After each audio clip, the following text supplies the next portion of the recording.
स्तुति बोली, आज के बाद मुझे अपनी ये शक्ल कभी मत दिखाना। कान खोलकर सुन लो मिस्टर, मुझे तुमसे कोई प्यार प्यार नहीं है। प्यार तो दूर, मुझे तुमसे कोई हमदर्दी तक नहीं है, समझे तुम मेरे किडनैपर हो, याद है मुझे। और खुद को अगवा करने वाले के साथ प्यार और मुझे हूँ, कभी नहीं। बल्कि नफरत जरूर हो सकती है, लेकिन ऐसे कोई जज्बात तो गलती से भी नहीं। इसलिए ये बात अपने दिलो दिमाग से निकाल दो और जो भी हुआ उसे भूल जाओ। और इसका बदला लेने के लिए भले ही मुझे फिर से किडनैप क्यों ना कर लो तुम्हारा मेरी ज़िंदगी में कोई वजूद नहीं है। इसलिए आज के बाद मैं तुम्हारी ये शक्ल कभी नहीं देखना चाहती। आइंदा याद रखना है। उसे उंगली दिखाते हुए, आई समझ? आ ही जानी चाहिए। इतना कहकर वो गुस्से के मारे वहां से जाने लगी। तभी श्लोक को अपनी गलती का एहसास हुआ कि अपने इमोशंस में बहकर वो कितनी बड़ी गलती करने जा रहा था। उसे अब खुद पर ही गुस्सा आ रहा था कि वो इतनी बड़ी गलती कैसे कर सकता है आखिर। स्तुति के दिल में अपने लिए और भी निगेटिविटी भर ली उसने, जाने अनजाने में। और स्तुति के मन में अपने लिए नफरत या गुस्सा उसे बर्दाश्त नहीं। इसलिए गुस्से के मारे उसने अपने आप को शांत करने के लिए अपना बाईं हाथ जिस पर गोली लगी थी उसे दीवार पर दे मारा, जिससे प्रेशर पड़ने की वजह से उसके जख्म से फिर से खून रिसने लगा था। दर्द के मारे श्लोक के मुंह से हल्की सी आह निकली, जिसे स्तुति ने जाते हुए सुन लिया था और मुड़कर देख भी लिया था। और जैसे उसका ध्यान उसकी खून से लथपथ शर्ट पर पड़ा, उसके होश ही उड़ गए मानो। वो बिना सोचे समझे ही वापस दौड़ती हुई उसके पास आई और जल्दी से उसका हाथ पकड़कर उसके जख्म की ओर देखते हुए घबराते हुए बोली, ये चोट कैसे लगी आपको? और ये इतना खून क्यों बह रहा है? इसी हाथ पर पहले भी चोट लगी थी ना? फिर से वही हाथ जख्मी हो गया? कैसे हुआ है ये? उसकी शर्ट को थोड़ा ऊपर करते हुए, हे महादेव, बहुत दर्द हो रहा होगा ना? वो अपने ही ध्यान में बोले जा रही थी और श्लोक उसे देखकर मंद मंद मुस्कुराए जा रहा था। उसके दिल में अपने लिए इतनी फिक्र देखकर उसे एक अलग ही सुकून मिल रहा था। रूह को ठंडक मिल रही थी। जो लड़की अभी कह रही थी कि उसे कोई फर्क नहीं पड़ता है उससे, वो इस वक्त उसके लिए इतना ज़्यादा परेशान हो रही थी। जब स्तुति को श्लोक की तरफ से कोई जवाब नहीं मिला तो वो बोली, हद है पागल इंसान, यह टूथपेस्ट की ऐड बाद में कर लेना। उसकी बात पर श्लोक ने दांत दिखाना बंद कर दिया तो स्तुति ने जल्दी से उसकी पट्टी खोलना शुरू कर दिया। श्लोक बस मुस्कुराते हुए इन लम्हों को अपनी आंखों में कैद कर रहा था और एक सुकून से अपने मन को सराबोर कर रहा था। स्तुति ने उसकी पट्टी खोली तो खून देखकर थोड़ा घबरा सा गई, लेकिन फिर नॉर्मल होते हुए उसने अपने बैग से डिटॉल का एंटीसेप्टिक लगाया और लगाते समय हाथ में हल्के हल्के से फूंक भी मार रही थी ताकि जले ना। उसके बाद उसने एक स्कार्फ निकाला और उसे उसके हाथ पर बांध दिया। बांधने के बाद उसने श्लोक की तरफ देखा, जो कि कब से उसे ही निहार रहा था। वो बोली, ऐसा वैसा कुछ भी सोचने की ज़रूरत नहीं है। मैंने सिर्फ इंसानियत के नाते किया है, इससे ज़्यादा और कुछ नहीं है। इतना कहकर वो वहाँ से जल्दी से चली गई ताकि श्लोक उससे कुछ ऐसा वैसा न पूछ ले जिसका जवाब वो ना दे पाए। इसलिए बिना समय गंवाए वो चली गई और श्लोक को उसकी इस बात पर और भी ज़्यादा प्यार आ रहा था। वो हाथ में बंधे हुए स्कार्फ को देखते हुए बोला, बहुत चालाक हो ना जान, जल्दी से भाग गई ताकि मेरे सवाल का जवाब ना देना पड़ जाए। पता है मुझे डर गई थी ना कि कहीं पकड़ी ना जाओ, कहीं अपनी आंखों में छुपे हुए जज्बातों को संभाल नहीं पाई तो क्या करोगी? कहीं हकीकत से सामना न करना पड़ जाए। सच्चाई का सामना नहीं करना चाहती हो ना, लेकिन कब तक आखिर? एक दिन तो तुम्हें यह मानना ही पड़ेगा कि तुम भी मुझसे उतना ही प्यार करती हो जितना मैं तुमसे। अभी तो शायद खुद भी अच्छे से समझ नहीं पा रही होगी तो अभी सारा टाइम ले लो अपना। तुम्हें अभी मैं फोर्स नहीं कर सकता खुद से प्यार करने के लिए, लेकिन इसके साथ ये भी एक सच है कि तुम भी मुझे नहीं रोक सकती खुद को प्यार करने से या प्यार जताने से, क्योंकि मुझे जब भी मौका मिलेगा मैं तो तुम पर प्यार लुटाऊंगा ही। इसके लिए मुझे कोई नहीं रोक सकता। बाकी आज तुमने है हाथ की पट्टी की तरफ देखते हुए करके मेरी आधी चोट तो ठीक कर ही दी है।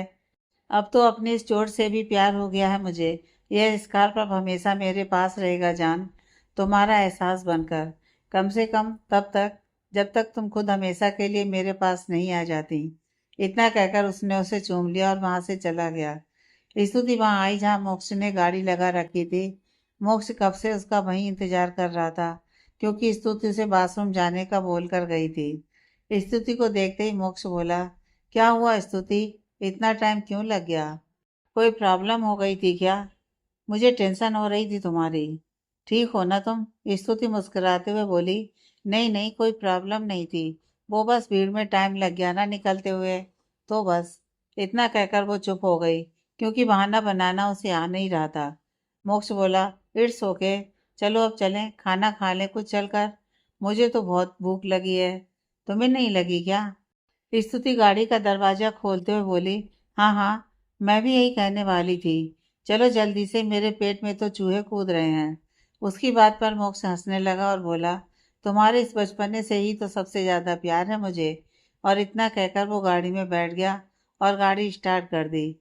और स्तुति बाहर इधर उधर नजरें घुमा रही थी, जैसे किसी को देखना चाहती हो जाने से पहले। लेकिन मोक्ष ने वहां से गाड़ी निकाल ली और स्तुति चुपचाप बैठी रही। मोक्ष स्तुति की तरफ एक नज़र देखकर फिर आगे देखते हुए मुस्कुराकर बोला, आज शाम को पंडित जी आ रहे हैं, फिर से मुहूर्त निकालने सगाई का। लेकिन इस बार कोई धूम धड़ाका नहीं होगा। मम्मी पापा लोगों ने डिसाइड किया है कि सगाई होने के बाद सभी रिलेटिव्स को फ़ोन करके बता देंगे और फिर सीधा शादी पर ही सबको बुलाएंगे। मोक्ष की सगाई और शादी वाली बात सुनकर जाने क्यों स्तुति को उतनी कोई खुशी महसूस नहीं हुई और वो बस फीका सा मुस्कुरा दी। मोक्ष इस बात से बहुत ही खुश था कि फाइनली अब वो स्तुति के साथ जुड़ जाएगा, और ये खुशी उसकी आंखों में साफ साफ देखी जा सकती थी। लेकिन स्तुति की आंखों में इस बात की कोई खुशी या एक्साइटमेंट नहीं थी। वहीं दूसरी तरफ श्लोक आया, गाड़ी में बैठा जहाँ उसकी मम उसका इंतजार कर रही थी। उन्होंने पूछा, मिल गया फ़ोन? श्लोक सीट बेल्ट लगाते हुए बोला, हाँ जी मॉम, मिल गया, वहीं रास्ते में गिर गया था। शुक्र है तू टाइम पर पहुंच गया था, फिर नहीं तो कितना बड़ा नुकसान हो जाता ना। हाँ मॉम, सही कहा आपने, बहुत ही बड़ा नुकसान हो जाता मेरा, वो मुस्कुराते हुए बोला। और साथ में दिमाग में वही पल घूम रहा था जब स्तुति उसके पास थी, और इसी के साथ में उसके मन में हजारों तितलियां उड़ने लगी थी। मॉम बोली, चल अब जल्दी से कुछ खिला दे, मुझे बहुत भूख लगी है।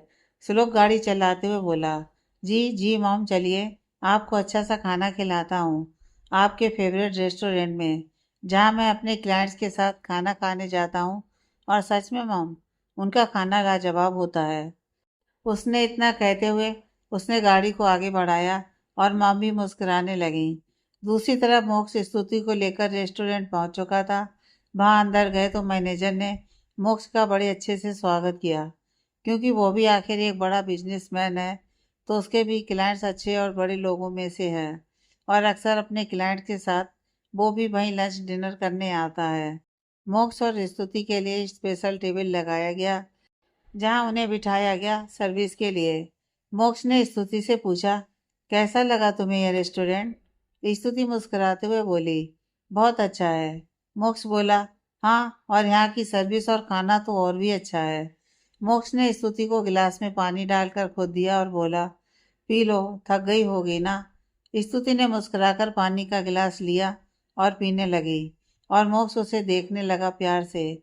तभी रेस्टोरेंट के बाहर श्लोक की गाड़ी आकर रुकी, और इसके साथ ही रेस्टोरेंट का मैनेजर बाहर आया, और साथ में रेस्टोरेंट के कुछ सर्वेंट्स भी आए। मैनेजर ने हाथ जोड़कर श्लोक और उसकी मॉम का अभिवादन किया, और सर्वेंट्स ने जल्दी से उन्हें सॉफ्ट ड्रिंक सर्व किए और फिर अंदर आने को कहा। दोनों अंदर आए और फिर मैनेजर ने उन्हें एक स्पेशल टेबल दिखाया और वहां बैठने की रिक्वेस्ट की। दोनों बैठ गए और दो सर्वेंट वहीं सर्विस के लिए खड़े हो गए, और इत्तेफाक से उसी टेबल के पीछे मोक्ष और स्तुति बैठे हुए थे। लेकिन अभी किसी को भी ये बात पता नहीं चली थी।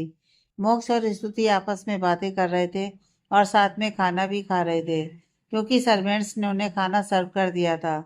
तभी श्लोक के टेबल पर एक वेटर पास्ता लेकर आया और रख दिया।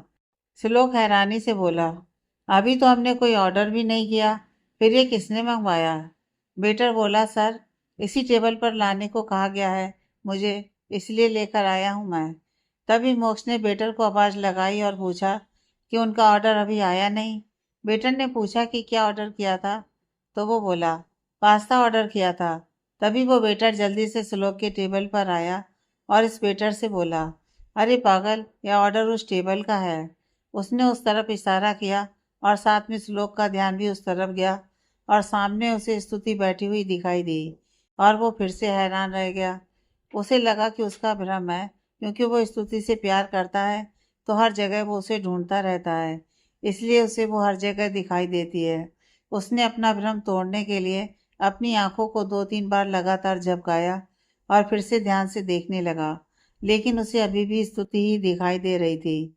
वो खुद डपटते हुए मन में बोला, बस कर श्लोक बेटा, माना कि मोहब्बत में यह सब नॉर्मल होता है, लेकिन जो तेरे साथ हो रहा है ना, वह नॉर्मल लगता है मुझे। इतना भी क्या सुरूर चढ़ा है जान का तुझ पर कि वो तुझे अभी भी दिखाई दे रही है। लेकिन फिर उसे ख्याल आया कि स्तुति ने आज वही कपड़े पहने हुए थे जो इस वक्त सामने टेबल पर बैठी लड़की ने पहने हुए हैं। वो खुद को बोला, एक मिनट, इसका मतलब ये कोई इत्तेफाक नहीं है। इस वक्त सामने मेरी जान ही बैठी हुई है। अब इमेजिनेशन में इतनी एक्यूरेसी तो हो नहीं सकती ना। मतलब आज भगवान भी चाहते हैं कि मैं जी भरकर अपनी जान के दीदार कर लूं, तभी बार बार खुद ही मुझे उससे मिलवाए जा रहे हैं। अच्छी बात है ना, वैसे भी कितने टाइम बाद देख रहा हूँ उसे। लेकिन उसे वहाँ नहीं, यहाँ मेरे पास होना चाहिए, मेरी बगल में, क्योंकि वो मेरी जान है, सिर्फ मेरी जान। पर कोई बात नहीं, वो दिन भी ज़्यादा दूर नहीं जब मेरी जान पूरे हक से मेरे पास होगी। तब तक मुझे यूं ही रहना पड़ेगा, दूर से ही तुम्हें निहारना पड़ेगा और दूर से ही महसूस करना पड़ेगा। वो खुद से मन में बातें कर रहा था कि उसकी मॉम की आवाज़ से उसकी तंद्रा टूटी। श्लोक के ख्यालों पर उसकी मॉम ने विराम लगाते हुए उसे आवाज़ दी, श्लोक, कहाँ खोए हुए हो बेटा, खाना खाओ ना। उसकी आवाज़ से श्लोक होश में आया और हड़बड़ाते हुए बोला, कुछ नहीं मॉम, बस कुछ सोच रहा था अपने आने वाले प्रोजेक्ट को लेकर, बस इसलिए। इसलिए तू ये भूल गया कि तू अपनी माँ को आज बाहर लेकर आया है, ये प्रॉमिस करके कि आज का तेरा पूरा दिन मेरे नाम है ना। मॉम झूठी सी नाराजगी दिखाते हुए बोली तो श्लोक बोला, नहीं मॉम, एक दिन तो क्या, मेरी पूरी जिंदगी ही आपके नाम है। ठीक है, अब मैं कोई बिजनेस की बात नहीं सोचूंगा। ठीक है, चलिए अब खाना खाइए। इतना कहते हुए उसने एक बाइट मॉम की ओर बढ़ाई और उन्होंने मुस्कुराते हुए खा ली और फिर श्लोक के मुंह में भी अपने हाथ से बाइट खिलाई और फिर श्लोक भी खाना खाने लगा। लेकिन ध्यान उसका अभी भी वहीं था जहाँ स्तुति बैठी हुई थी। उसने पूरा खाना उसे चोर नजर से देखते हुए ही खाया। स्तुति का ध्यान अभी तक श्लोक की ओर नहीं गया था। उसके बाद डेजर्ट खाया और मोक्ष और स्तुति ने पहले खा लिया था तो वो वहां से निकल पड़े। श्लोक ने जैसे ही ये देखा कि स्तुति वहां से निकल चुकी है, वो भी जल्दी से बिल पे करके निकलने लगा। जल्दी से वो मॉम को लेकर बाहर गया, पार्किंग की तरफ। वहां पहुंचकर देखा कि मोक्ष और स्तुति गाड़ी की तरफ जा रहे थे और मोक्ष स्तुति से चलते हुए बोला, स्तुति पता है इस बार मैं पिछली बार से भी ज़्यादा एक्साइटेड हूँ हमारी सगाई के लिए।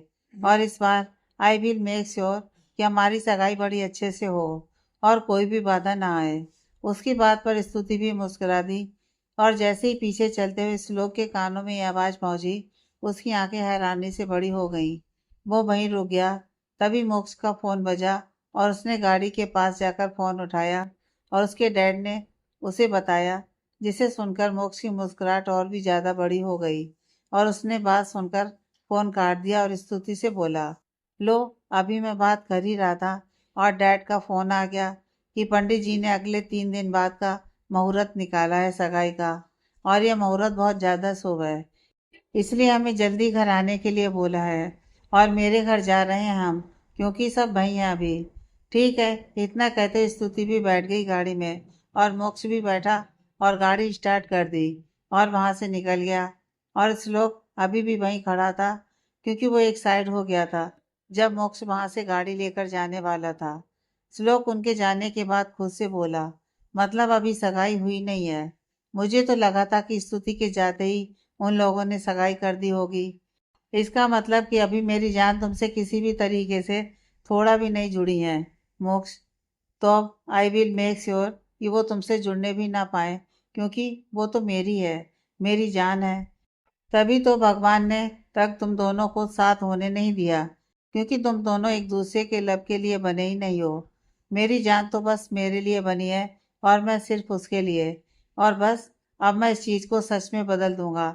सबको आखिर पता चलना चाहिए ना कि स्तुति श्लोक की है और श्लोक स्तुति का, और दोनों एक दूसरे के बिना अधूरे हैं। क्योंकि मैं जानता हूँ जान कि तुम भी मुझसे उतना ही प्यार करती हो जितना कि मैं तुमसे। क्योंकि अगर ऐसा नहीं होता ना, तो आज मेरी चोट देखकर तुम्हें तकलीफ नहीं होती। तुम चाहती तो मुझे दर्द में छोड़कर जा सकती थी। आखिर मैं तुम्हारा किडनैपर हूँ। तुम्हें तो डरना चाहिए मुझसे, लेकिन तुम मेरे पास रुककर मेरे जख्म को देखकर घबरा गई और ऐसे पट्टी करने लगी जैसे कि मुझसे ज़्यादा तकलीफ तुम्हें हो रही हो। क्योंकि तुम्हें सच में हो रही थी तकलीफ। देखा था तुम्हारी आंखों में मैंने अपने लिए वो एहसास, वो जज्बात जो मैं देखना चाहता था। अब तुम्हारी जुबान इस बात के इनकार करे या इकरार करे, कोई फर्क नहीं पड़ता उससे मुझे। क्योंकि सच में जानता हूँ, और उसी सच को मद्देनजर रखते हुए अब मैं अपना अगला कदम बढ़ाऊंगा, वो भी तुम्हारी तरफ जान। अब हम दोनों साथ में होंगे बहुत जल्द, देखना तुम। इतना कहते हुए वो मुस्कुराते हुए अपनी गाड़ी की तरफ गया और बैठकर गाड़ी स्टार्ट कर दी और सीधे घर की तरफ चल दिया। इधर मोक्ष और स्तुति मोक्ष के घर पहुंचे और वहाँ हाल में सब लोग बैठे हुए थे और आपस में बातें कर रहे थे और साथ में चाय पी रहे थे। वो दोनों आए तो मोक्ष की मॉम स्तुति से बोली, स्तुति मेरे पास आकर बैठ जाओ बच्चे। तो स्तुति की मॉम ने मोक्ष से कह दिया कि वो उनके पास आकर बैठ जाए। मोक्ष और स्तुति दोनों एक दूसरे की मम्मी के पास बैठ गए। मोक्ष की मॉम ने उन दोनों को भी चाय दी और फिर सब लोग बातें करने लगे और साथ में हंसी मजाक भी। थोड़ी देर बाद पंडित जी से दोनों ने आशीर्वाद लिया और पंडित जी रवाना हो गए। सब लोग बहुत ही ज़्यादा खुश थे सिवाय स्तुति के। उसके चेहरे पर कोई खास खुशी या एक्साइटमेंट देखने को मिल नहीं रहा था। चेहरे पर कोई रवानगी नहीं थी अपनी सगाई की बात सुनकर। थोड़ी देर वो लोग वहाँ ठहरे और थोड़ी देर बाद वहाँ से चले गए। स्तुति अपने मम्मी पापा के साथ घर पहुंची। वंदना घर पर ही थी, वो नहीं गई थी साथ में क्योंकि उसकी तबीयत ठीक नहीं थी। उसने आते ही सवालों का ढेर लगा दिया। सगाई की डेट कौन सी फाइनल हुई? अब हम कितने लोगों को इनवाइट करेंगे? ये वो बहुत सारे सवाल। उसकी मम्मी ने उससे कहा, बस कर दादी अम्मा, किसी और की भी सुन लिया कर। तेरे सभी सवालों का जवाब मिलेगा, बस जरा सांस ले लेने दे हमें। वंदना पानी लेकर आई और तीनों को दिया और फिर बैठकर बोली, अब तो बता दो ना मुझे कि क्या फाइनल हुआ है। मुझसे तो बेटी नहीं हो रहा है। उसकी मम्मी बोली, हाँ बेटा, सब फाइनल हो गया है। ठीक 3 दिन बाद है सगाई। बस अब तैयारी करो तुम तो, लेकिन इस बार एक्साइटमेंट जरा सीमित रखना, ठीक है? वंदना खुश होते हुए बोली, हाँ हाँ मम्मी, समझ गई मैं। लेकिन खुशी तो उतनी ही रहेगी ना, आखिर मेरी दी की सगाई है। इतना कहते उसने उठकर स्तुति को जोर से गले लगा लिया और फिर उसके गाल पर किस कर दिया। सब लोग हंस दिए और स्तुति भी मुस्कुरा दी। उसकी मम्मी बोली, चलो चलो, अब इस बारे में ज़्यादा बात करेंगे तो अपनी ही नज़र लग जाएगी फिर से। इसलिए सुबह बात करते हैं, और अब चलो हम डिनर की तैयारी करते हैं। इतना कहते हुए वो वंदना और स्तुति को अपने साथ किचन में ले गई और तीनों डिनर की तैयारी करने लगे। वंदना और उसकी मम्मी खाना बनाते वक्त साथ में कुछ ना कुछ बात भी कर रही थी और हंस भी रही थी, लेकिन स्तुति अपने में ही खोई हुई थी। उनकी बातों पर उसका जैसे कोई ध्यान ही नहीं था। वो काम किए जा रही थी लेकिन ध्यान जैसे कहीं और ही गुम था। भाई मोक्ष के घर पर भी माहौल बड़ा अच्छा था। उसके मॉम डैड और वो तीनों बैठकर खाना खा रहे थे और साथ में सगाई की बात भी कर रहे थे। उसकी मॉम बोली, चलो अब सगाई की डेट तो फाइनल हो गई। आई हो कि इस बार कोई बिगड़ ना आए हमारे बच्चों की खुशियों में। मोक्ष खाना खाते हुए बोला, डोंट वरी मॉम, इस बार आई विल मेक श्योर कि कोई भी प्रॉब्लम ना हो, और स्तुति और उसकी सबकी भी सिक्योरिटी का पूरा अरेंजमेंट कर दिया है। मैंने पहले ही कर दिया है। इस बार किसी अनजान की जरूरत नहीं होगी कि हमारे फंक्शन के आसपास भी भटक पाए। इस बार ये सगाई होगी और हर हाल में होगी। आप बेफिक्र रहकर बस तैयारियों पर ध्यान दीजिए। उसके डैड भी बोले, हाँ बेटा, तुम्हारे होते हुए हमें क्या ज़रूरत है फिक्र करने की। तुम सब संभाल लोगे, पता है हमें। लेकिन बेटा, सबके साथ साथ अपना भी ध्यान रखना, ठीक है ना? मोक्ष मुस्कुराकर बोला, चिंता मत करिए डैड, मैं सब देख लूँगा। सबने खाना खाया और अपने अपने रूम में चल दिए सोने के लिए। मोक्ष अपने रूम में जाकर स्तुति के साथ बिताया हुआ वक्त याद करके खुश होने लगा और फिर अपनी सगाई की बात सोचकर और स्तुति को पाने की ख्वाहिश और सपनों को आंखों में भरकर उसकी तस्वीर देखते देखते सो गया। उधर खाना खाने के बाद स्तुति अपने रूम में बैठी हुई थी। कभी लाइट को ऑन करती और कभी ऑफ। मन कहाँ घूमता उसे खुद पता नहीं था। चैन नहीं पड़ रहा था। कहीं वो उठकर खिड़की के पास गई और आसमान की तरफ देखने लगी। उसे आज श्लोक का अचानक से मिल जाना और फिर उसके साथ बिताए हुए पल और वो सब याद आने लगा जो कुछ हुआ था। श्लोक का उसके करीब आना सोचकर उसकी दिल की धड़कन तेज हो गई। उसने अपने दिल पर हाथ रखा और बोली, ये क्या हो रहा है भोलेनाथ मेरे साथ? ये क्यों हो रहा है? मुझे आज मोक्ष के साथ बिताया हुआ वक्त याद आना चाहिए, क्योंकि वो मेरा होने वाला जीवन साथी है। 3 दिन बाद हमारी सगाई हो जाएगी और फिर उसके साथ जल्दी ही शादी भी। मुझे अपनी पूरी जिंदगी उसके साथ बितानी है। वही मेरे साथ मेरी प्रायोरिटी होनी चाहिए। लेकिन मुझे ऐसा कुछ फील नहीं हो रहा है। आखिर मन परेशान हो रहा है। चाह कर भी खुश क्यों नहीं हो पा रही हूँ? जिस इंसान से मुझे नफरत करनी है उसके बारे में क्यों सोच रही हूँ आखिर मैं? क्यों वो मेरे दिमाग पर हावी हो रहा है? मुझे कुछ समझ में नहीं आ रहा है। भोलेनाथ मेरी मदद कीजिए, नहीं तो मैं पागल हो जाऊंगी। मुझे मोक्ष के साथ अपनी सगाई के बारे में सोचना चाहिए। हमारी आने वाली जिंदगी के बारे में सोचना चाहिए। सब लोग कितने खुश हैं हमारी सगाई को लेकर। और सबसे ज़्यादा तो मोक्ष, उसकी आंखों में देखा है मैंने, बहुत ज़्यादा खुश है वो। मेरी हेल्प कीजिए कि मैं सबकी उम्मीदों पर खरी उतर सकूं। सब इस सगाई का इंतजार कर रहे हैं। मैं सबकी खुशियों और उम्मीदों की रक्षा कर सकूं, किसी के दुख की वजह ना बन सकूं। इतना कहकर वो बिस्तर पर लेट गई और यूं ही खुद से जूझते हुए उसकी आंख आखिर लगी गई। वही श्लोक अपने रूम में इधर उधर चक्कर काट रहा था। रेस्टलेस फील कर रहा था। रह रहकर मोक्ष के वो सब कानों में गूंज रहे थे जिनमें वो अपनी और स्तुति की सगाई की बात कर रहा था। वो यूं ही इधर उधर टहल रहा था कि तभी उसका फोन बजा और उसने उठाया और बोला, हाँ बोलो, क्या खबर है? दूसरी तरफ से आवाज आई, सर आपकी खबर बिल्कुल सही है। मैंने पता किया है कि सच में मोक्ष खन्ना की सगाई है 3 दिन बाद। उसने अपनी और अपने परिवार की सिक्योरिटी के लिए कमिश्नर को फ़ोन कर दिया है और घर को पूरी तरह से सील करने का बंदोबस्त भी कर लिया है। हाँ समझ गया मैं। थैंक यू इतना काम करने के लिए। अब तुम जरा केस पर ध्यान दो। अगर तुमने अपना 100% दिया तो इस बार तुम्हारा प्रमोशन पक्का। क्या सच में सर? वो सब खुशी से बोला तो श्लोक ने कहा, हाँ पक्का। फिर तुम्हें खबरी बनकर खबरें पहुंचाने की जिम्मेदारी नहीं, बल्कि मेरे साथ सामने से दुश्मन के साथ लड़ाई करने का मौका मिलेगा। मैं अपना 100 नहीं 1000% दूंगा सर, और फिर आपके साथ काम करूंगा ऑब्वियसली। वो एक्साइटेड होकर बोला और श्लोक ने मुस्कुराते हुए कॉल कट कर दिया और फोन की तरफ देखकर मुस्कुराने लगा। श्लोक बिस्तर पर बैठ गया और फोन की तरफ देखकर बोला, तो तुम पूरा इंतजाम कर रहे हो सिक्योरिटी के लिए? इसका मतलब कि तुम अब भी डर रहे हो कि कहीं मैं स्तुति को तुमसे दूर ना ले जाऊं? मेरा खौफ अभी भी कायम है मतलब। लेकिन बड़े अफसोस के साथ कहना पड़ रहा है मुझे कि तुम्हारा ये डर सच्चा है। और रही बात सिक्योरिटी की, तो मेरे दोस्त, दुनिया में ऐसी कोई दीवार नहीं बनी जो श्लोक को उसकी जान के पास जाने से रोक सके। मैं चाहूँ तो अभी 1 मिनट के अंदर अपनी जान के पास पहुँच भी सकता हूँ और उसे अपने साथ ला भी सकता हूँ। लेकिन इसमें कोई फन नहीं होगा।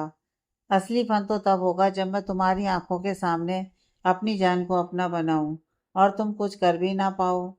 तब आएगा असली मजा मिस्टर मोक्ष खन्ना। और ये मैं बिना बताए भी नहीं करूँगा, क्योंकि पीठ पीछे बार करना श्लोक का स्टाइल नहीं है। इसलिए तुम्हें तो पहले ही आगाह कर दूंगा। फिर देखूंगा कि करते क्या हो आखिर तुम स्तुति को मुझसे दूर करने के लिए। लेकिन तुम चाहे कुछ भी कर लो, किसी भी तरीके से तुम मुझे मेरी जान के पास जाने से नहीं रोक सकते। मैं आऊँगा अपनी जान के पास ठीक 3 दिन बाद। तब तक मेरी अमानत को अच्छे से रखना। मेरी जान है वो, उसका ख्याल अच्छे से रखना, क्योंकि उसकी सेहत और उसकी खुशी दोनों बहुत ज़रूरी हैं। कोई आँच नहीं आनी चाहिए उसे। इतना कहते हुए वो उठा और चेंज करने गया। और आज वही ब्लैक नाइट सूट पहन कर आया जो उसने स्तुति को पहनने के लिए दिया था। वो खुद को आईने में देखते हुए बोला, देखो जान, आज तुम ना सही लेकिन तुम्हारा एहसास है मेरे पास।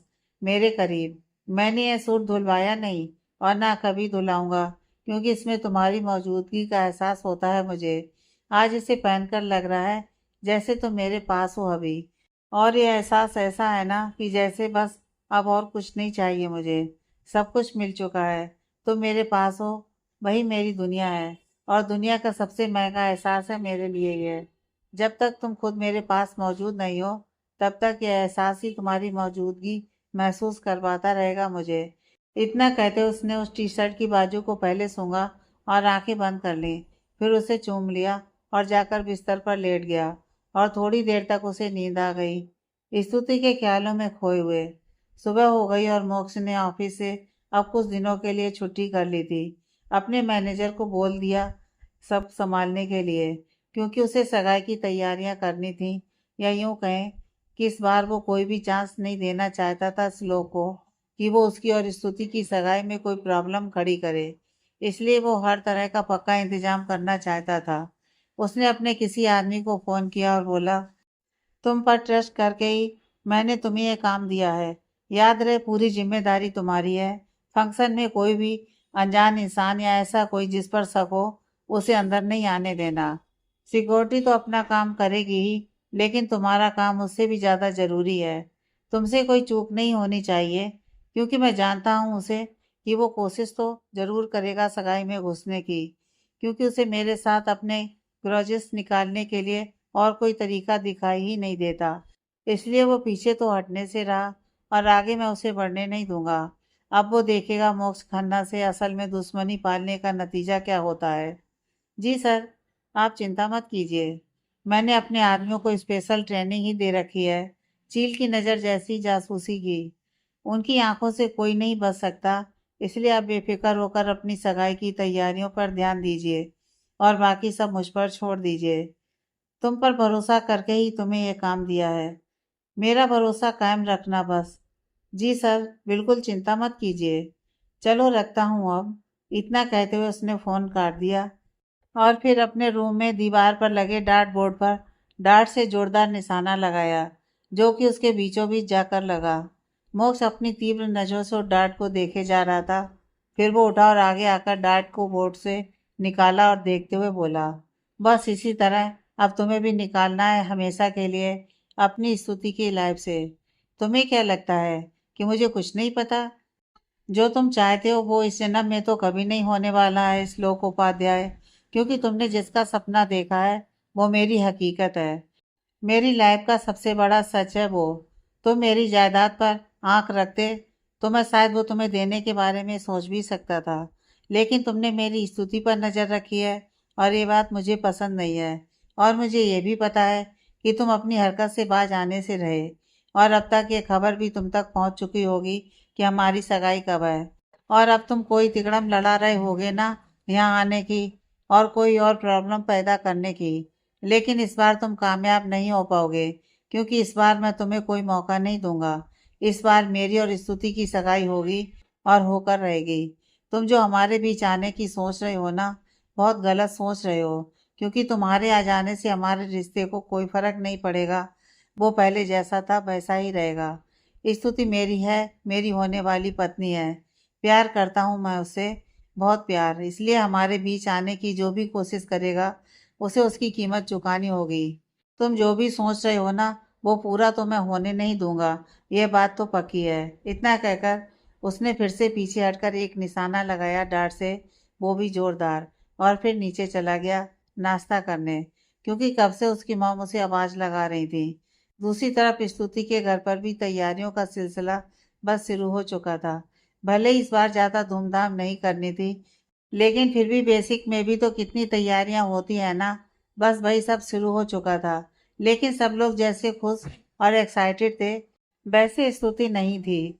बस वो खुश होने की कोशिश तो कर रही थी सबके सामने, लेकिन वो खुद खुश थी भी या नहीं, ये बस वही जानती थी।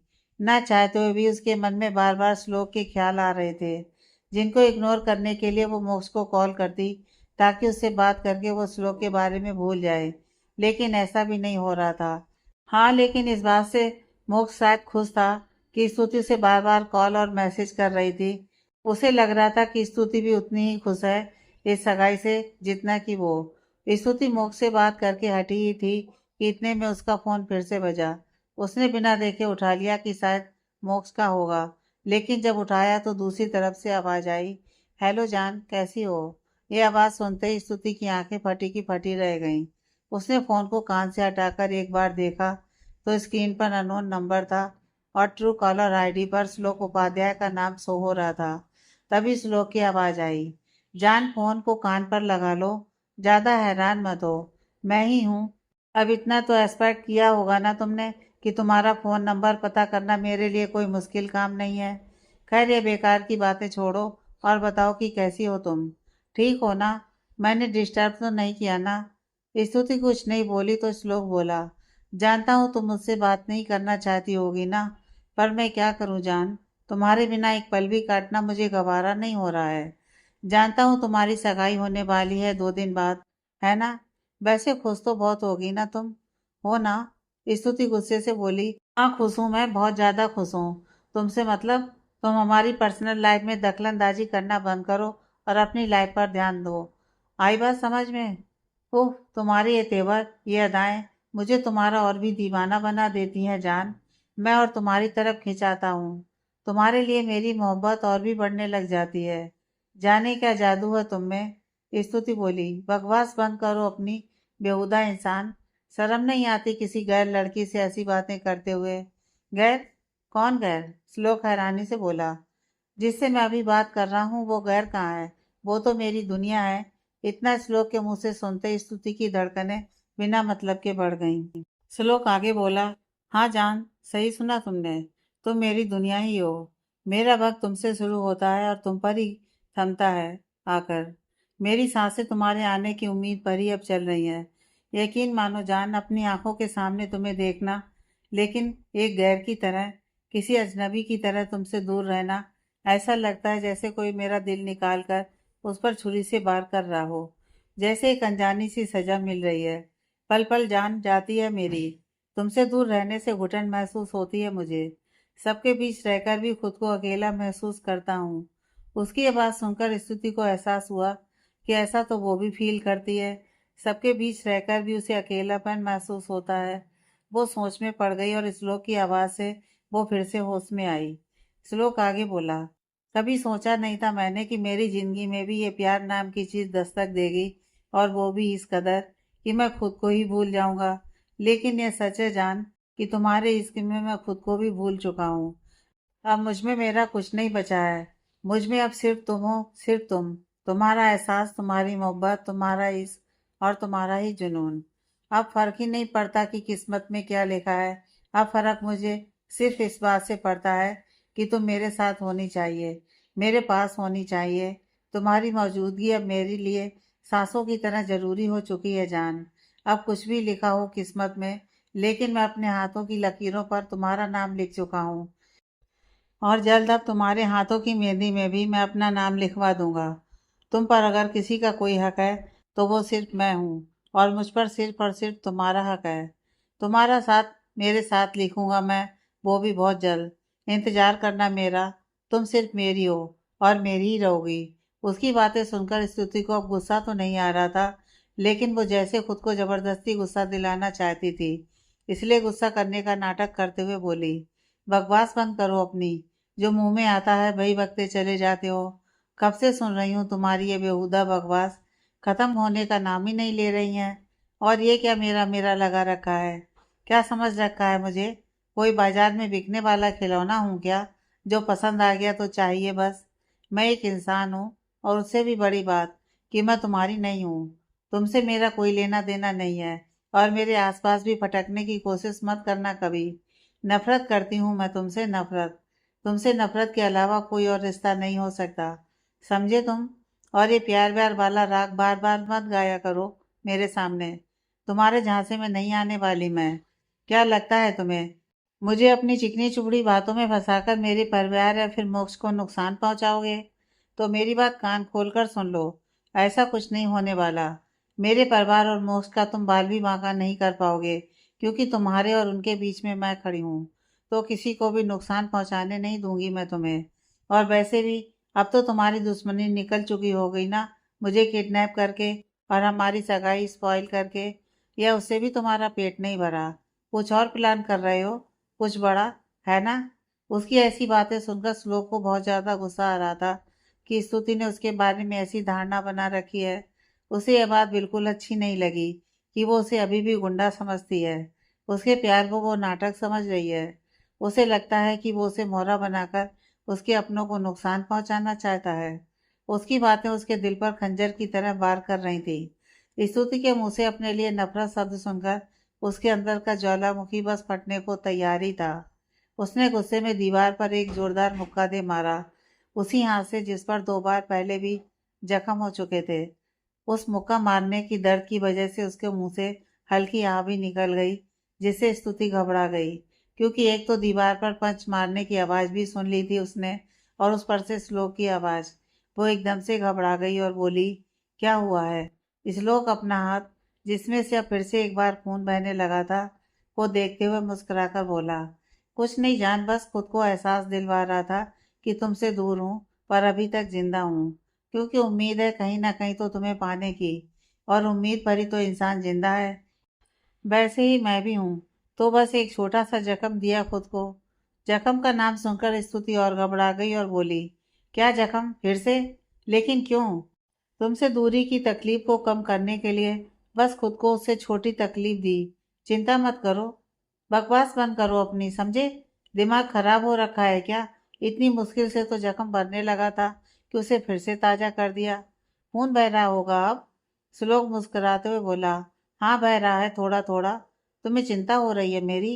स्तुति एकदम से खुद को नियंत्रित करते हुए बोली, नहीं तो मुझे क्यों होगी तुम्हारी चिंता? तुम हो कौन मेरे, जो मैं तुम्हारी चिंता करूंगी? किसी गलत फहमी में मत रहना, समझे? मैंने बस यूं ही इंसानियत के नाते पूछ लिया। उसकी इस बात पर श्लोक हंसने लगा और बाहर बालकनी में आ गया, और बालकनी से टिककर खड़ा हो गया और बोला, हाय हाय जान, कसम से झूठ बोलते हुए तुम और भी ज्यादा खूबसूरत लगती हो। यकीन नहीं तो आईने में देख लो। उसकी बात सुनते ही स्तुति का ध्यान बरबस ही आईने की तरफ चला गया। वो सच में गुस्से में तो थी ही, लेकिन वो सीरियस एक्सप्रेशन में भी बहुत खूबसूरत लग रही थी। श्लोक आगे बोला, बस करो जान अब, खुद की ही नजर लगा लोगी खुद को, इतना मत निहारो। उसकी बात सुनकर स्तुति ने अपना ध्यान आईने से हटाया और बोली, मैं नहीं देख रही थी आईने में, समझे? मैंने कहा ही कहाँ भला, मैं तो खुद ही बात कर रहा हूँ कि तुम मुझसे गुस्से में और भी ज्यादा खूबसूरत लगती हो, और और तुमसे और भी ज्यादा प्यार हो जाता है हर बार तुम्हारी वो फूली हुई नाक देखकर। इतना कहकर वो मुस्कुरा दिया।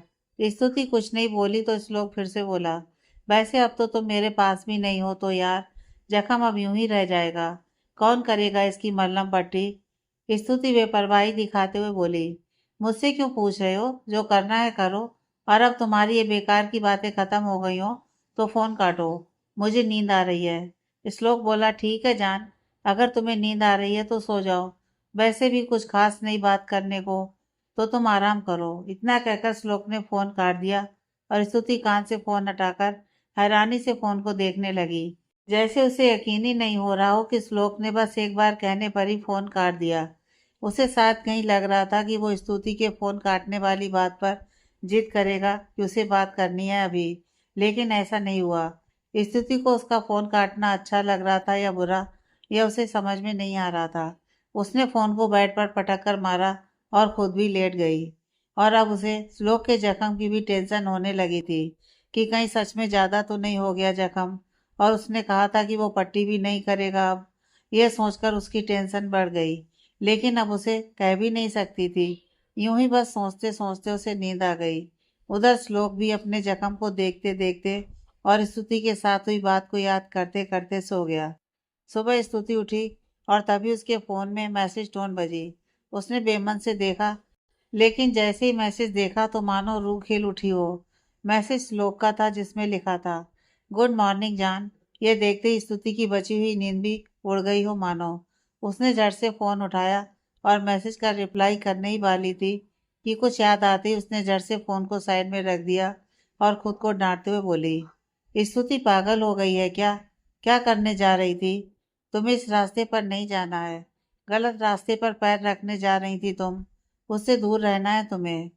वो क्या कहता है क्या करता है, क्यों कहता है, यह सब तुम्हारे लिए मैटर नहीं करना चाहिए। उससे कोई वास्ता नहीं रखना है तुम्हें। वो तुम्हारा कोई नहीं है। तुम्हारा सब कुछ मोक्ष से जुड़ा हुआ होना चाहिए। तुम्हारा हर रिश्ता मोक्ष से शुरू होना चाहिए। वही तुम्हारी प्रायोरिटी होनी चाहिए। ये सब कहते हुए उसे एहसास हुआ कि वो खुद को जैसे जबरदस्ती बता रही है कि उसे ये सब करना है, जैसे खुद को मना रही है ये सब करने के लिए, जैसे दिल से नहीं दिमाग से चल रहा हो सब। सोचते सोचते वो परेशान हो गई और अपना सर पकड़ लिया गुस्से के मारे। स्तुति को कुछ समझ में नहीं आ रहा था कि आखिर उसके साथ ये सब हो क्या रहा है और क्यों हो रहा है। क्यों उसका खुद पर ही कंट्रोल खत्म होता जा रहा है।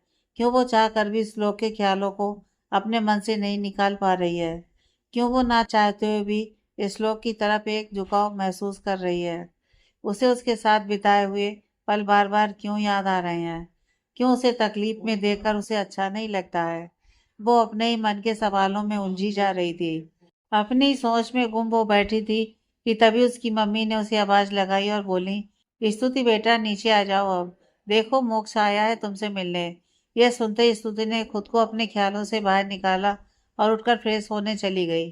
थोड़ी देर बाद वो नीचे आई जहाँ मोक्ष आकर बैठा था डाइनिंग टेबल पर उसके पापा के साथ। साथ वो भी आकर बैठ गई उसके सामने वाली चेयर पर। मोक्ष ने उसे गुड मॉर्निंग विश किया तो उसने भी मुस्कुराकर जवाब दिया। उसकी मम्मी ने उसे भी नाश्ता परोसा। थोड़ी देर बाद नाश्ता करके मोक्ष बोला, वो मम ने कहा है कि अब एक ही दिन बचा है सगाई के लिए, तो अब कुछ दिनों के लिए आप हमारे घर आकर रह लीजिए। सब साथ मिलकर तैयारी भी कर लेंगे। और उसके आगे कुछ भी बोलने से पहले ही बंदा अपने रूम से बाहर उन्नीदी आंखों को मलते हुए आई और बोली, और साथ में जीजू को दीदू को देखने के लिए बहाने बनाकर यहाँ आना भी नहीं पड़ेगा। वो आराम से उनका वहीं पर दीदार कर सकते हैं जब चाहें तब, है ना? सही कहा ना मैंने? उसकी बात पर उसके मम्मी पापा दोनों मद मद मुस्कुराने लगे और स्तुति बंदा को घूरने लगी।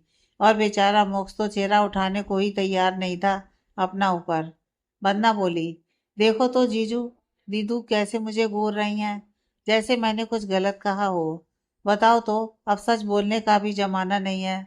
उसकी मम्मी बोली, बस कर शैतान कहेगी, क्यों अपने जीजू को तंग कर रही है। हाँ तो मेरा हक बनता है, क्यों जीजू? उसने मोक्ष के कंधे पर कोहनी रखते हुए कहा। तो मोक्ष उसकी तरफ देखकर मुस्कुरा दिया। तो बन्ना बोली, देखा जीजू जानते हैं कि मैं पूरे हक से उनसे मजाक कर सकती हूँ। आप लोग हमारे जीजा साली के बीच में मत बोला करो। उसकी मम्मी ने उसके सामने हाथ जोड़ते हुए कहा, ठीक है मेरी माँ, हम समझ गए। अब जाकर फ्रेश हो ले।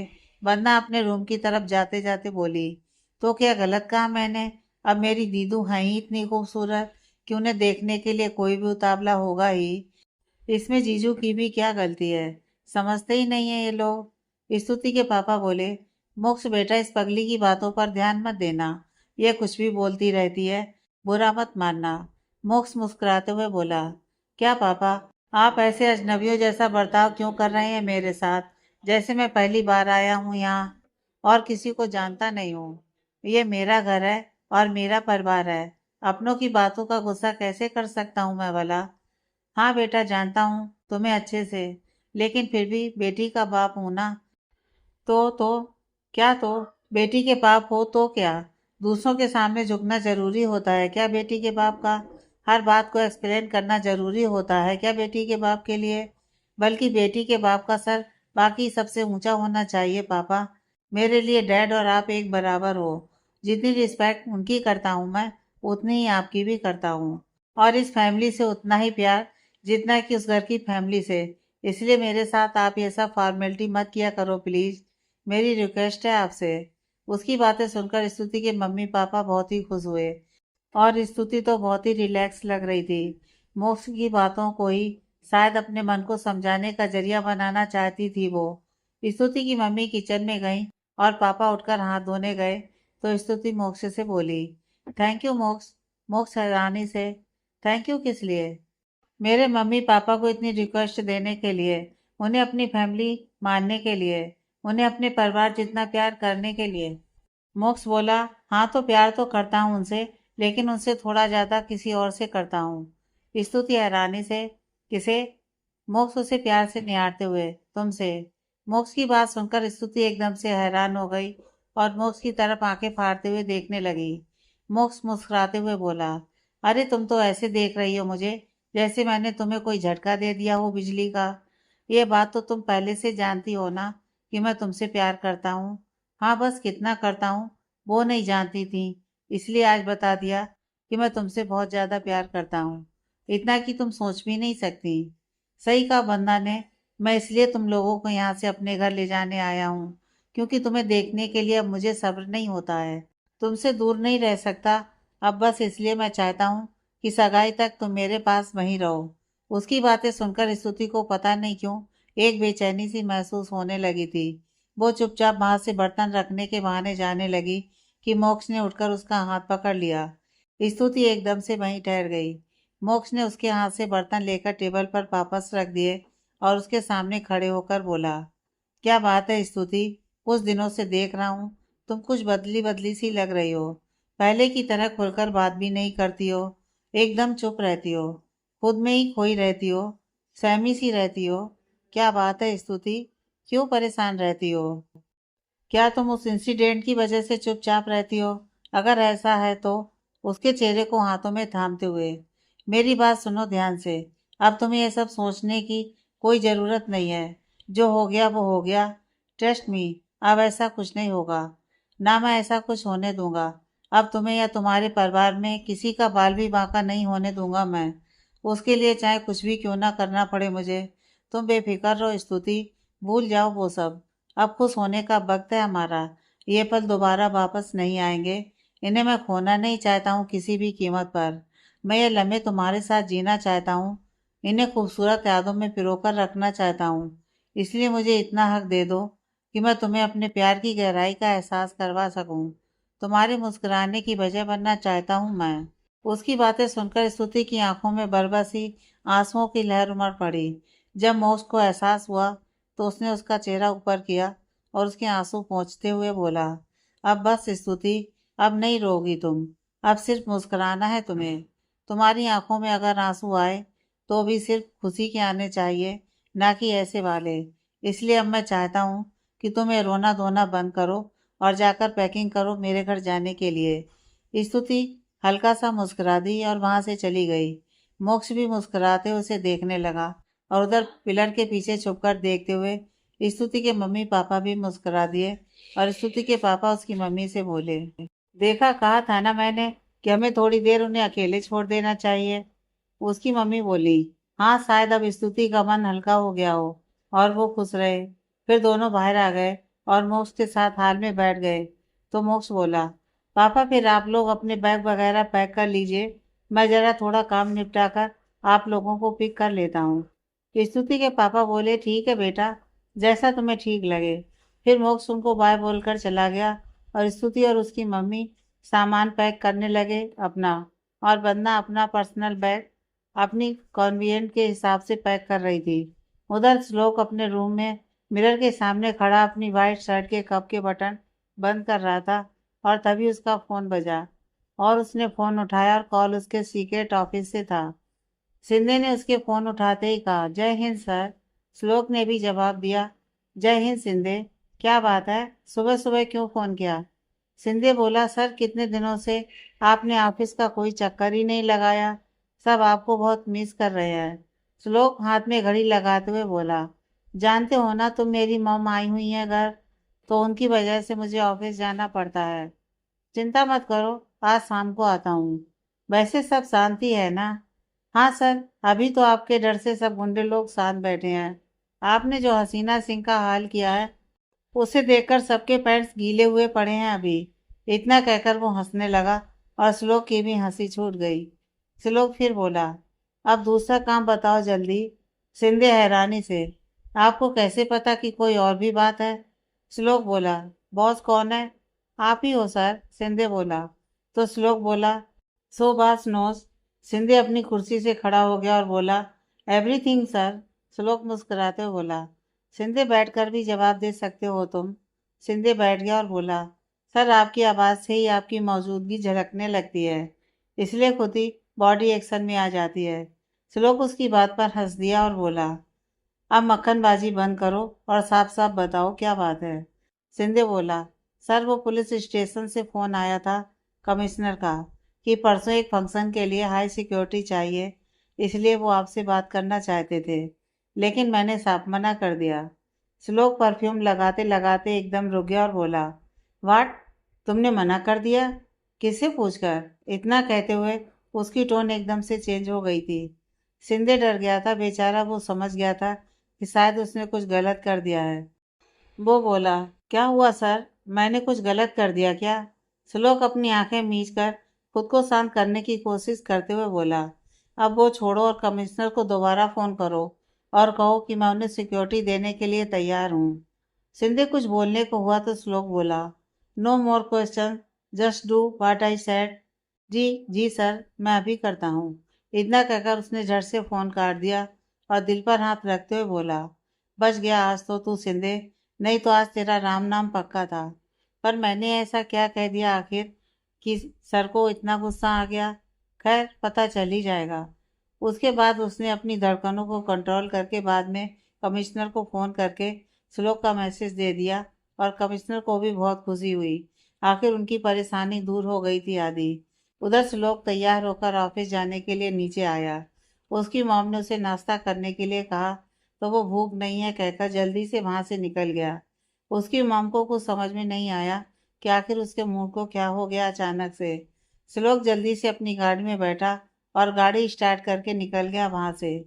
उसके बाद उसने खुद कमिश्नर को फ़ोन किया तो कमिश्नर बोला, गुड मॉर्निंग निरुद्ध सर। श्लोक भी बोला, गुड मॉर्निंग। और फिर कमिश्नर ने उसे बताया कि सुमेश खन्ना के बेटे मोक्ष खन्ना की सगाई है, तो उन्होंने हाई सिक्योरिटी मांगी है। और आप जानते हैं कि हम पुलिस वालों पर ऐसे ही लोग ज़्यादा भरोसा नहीं करते, इसलिए आपसे सिक्योरिटी मांग रहा हूँ। क्या आप अपने कुछ ऑफिसर्स दे देंगे मुझे, ताकि मैं अपनी ड्यूटी को अच्छे फुलफिल कर पाऊँ, ताकि हम पुलिस वालों की इज्जत बची रहे। उसकी बात सुनकर श्लोक कड़क होकर बोला, पहली बात तो पुलिस की इज्जत पुलिस वालों ने खुद खराब की है, रिश्वतखोरी करके और फरमाइशों के चलते।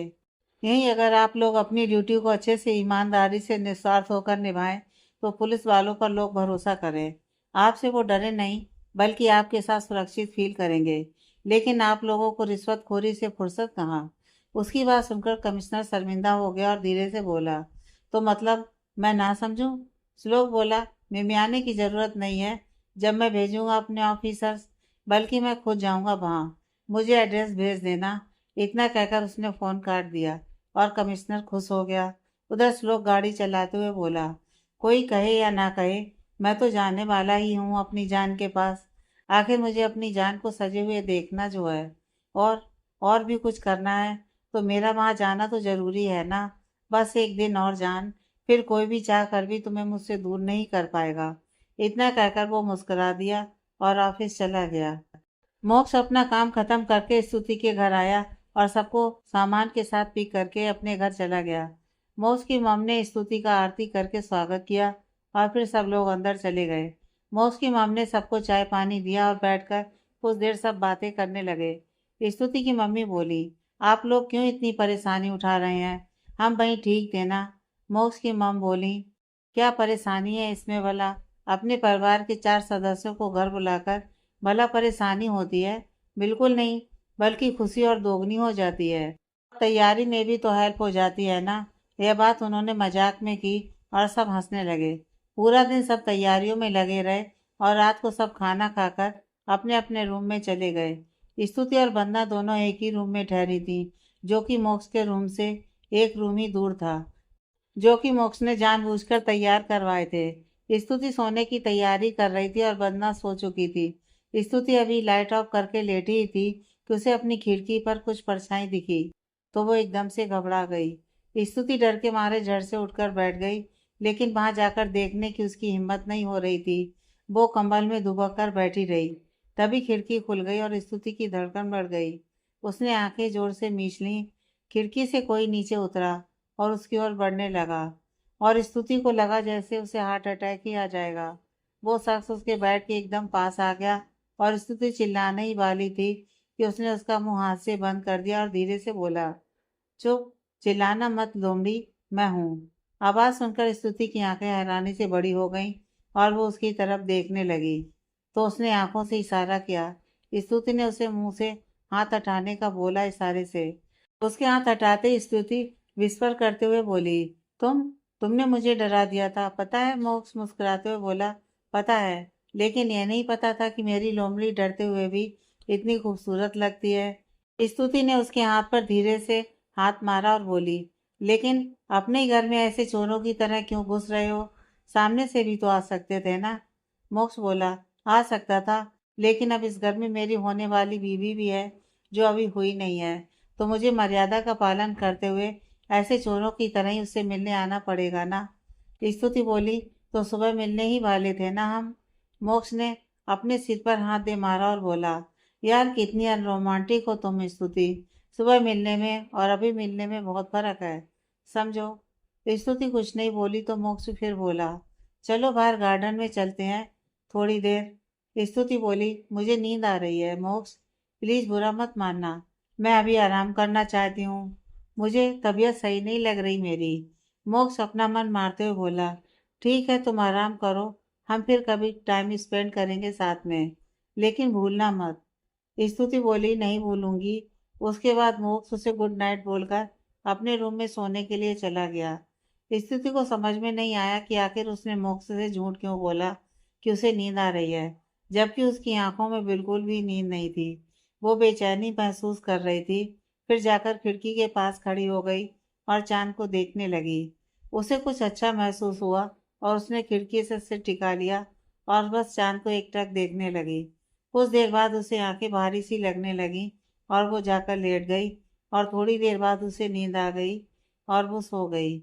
उधर मोक्ष भी अपने कमरे में स्तुति के बारे में सोचते हुए सो गया। अब बस एक दिन ही बचा था सगाई को। पूरी तैयारियां जोरों शोरों पर थी। सब अपने अपने काम में व्यस्त थे और मोक्ष तो बस सिक्योरिटी का अरेंजमेंट करने में ही बिजी था, लेकिन साथ साथ वो स्तुति को देखने के लिए टाइम भी निकाल ही लेता। खैर दिन बीत गया, आखिरकार आ गया फिर से सगाई का दिन। सब लोग बहुत खुश थे, लेकिन इस बार खुशी के साथ साथ एक घबराहट और डर भी था सबके मन में कि इस बार कोई अनहोनी ना हो और सगाई अच्छे से हो जाए। बस सब यही प्रार्थना कर रहे थे। शाम हुई और मेहमान धीरे धीरे आना शुरू हो गए। पूरे घर को एक बार फिर से दुल्हन की तरह सजाया गया था। कहने को तो धूमधाम नहीं थी, लेकिन कम भी कुछ नहीं था। बस मेहमान ही कम थे, जो ज्यादा करीबी थे उन्हें ही बुलाया गया था और सब खन्नास की शान देखकर हैरान थे। उधर स्तुति को बंदा एक बार फिर से तैयार कर रही थी। स्तुति आईने के सामने बैठी थी, बीच कलर का लहंगा पहने जिसके साथ मैरून कलर का दुपट्टा था। बंदा स्तुति का मेकअप कर रही थी, लेकिन स्तुति कहीं खोई खोई सी थी। दिमाग उसका कहीं और ही था जैसे। बंदा ने मेकअप करने के बाद उसे निहारा और फिर बोली, ओह वाह दीदू, आप तो एकदम पटाखा लग रही हो। आज तो सच में जीजू बेहोश हो जाएंगे आपको देखकर। वो अपने ध्यान में बोल रही थी, लेकिन स्तुति का ध्यान नहीं था उसकी बातों पर। यह देखकर उसने उसे हिलाया और बोली, दीदू क्या सोच रही हो? मैं आपसे बात कर रही हूँ, सुन रही हो आप? उसकी आवाज से स्तुति एकदम होश में आई और हड़बड़ाते हुए बोली, हाँ क्या हुआ?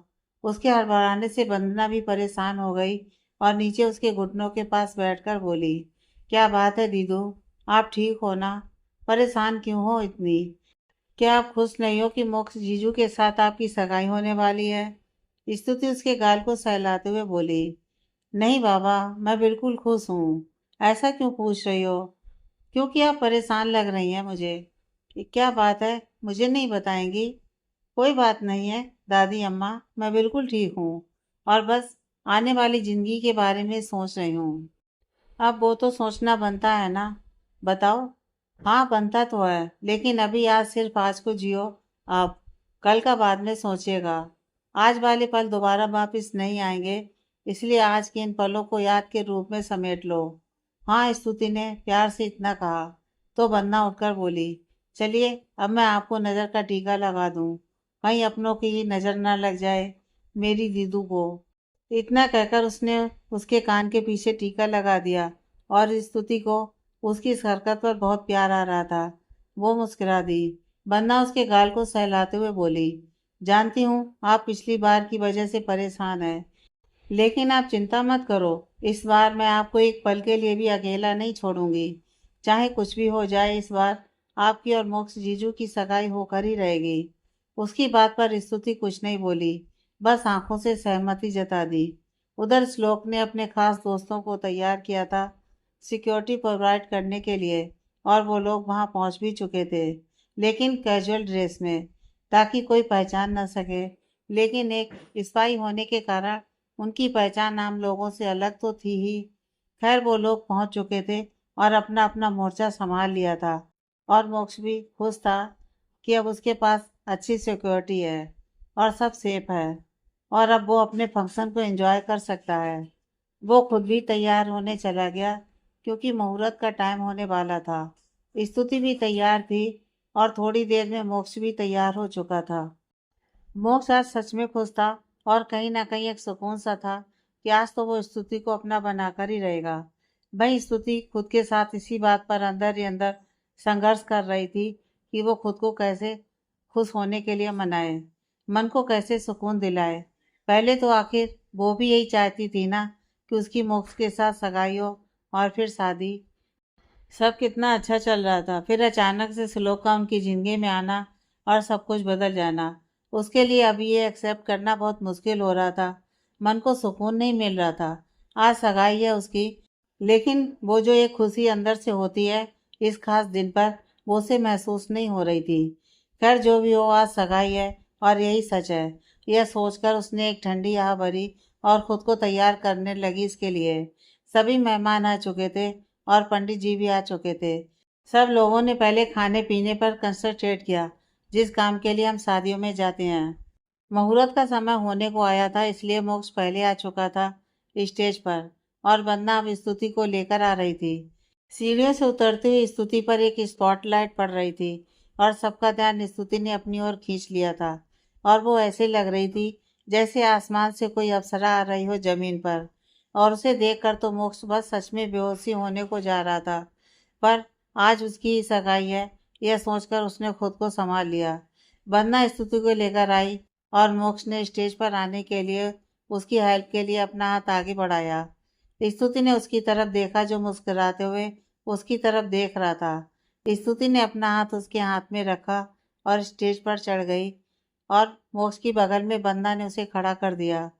पीछे हल्का हल्का म्यूजिक चल रहा था, जो माहौल को और भी रोमांटिक बना रहा था। मोक्ष का ध्यान एक पल के लिए भी स्तुति से हट नहीं रहा था। वो बार बार उसकी तरफ देखने को मजबूर हो जाता। खैर, समय हो चुका था और पंडित जी ने अंगूठियां लाने को कहा, जिससे मोक्ष की धड़कन खुशी और उत्साह के मारे बढ़ गई, और स्तुति की एक अनजाने डर के कारण। मोक्ष ने हाथ में अंगूठी ली और पहनाने ही वाला था कि अचानक से लाइट ऑफ हो गई और अंधेरा हो गया। आगे की कहानी नेक्स्ट पार्ट में।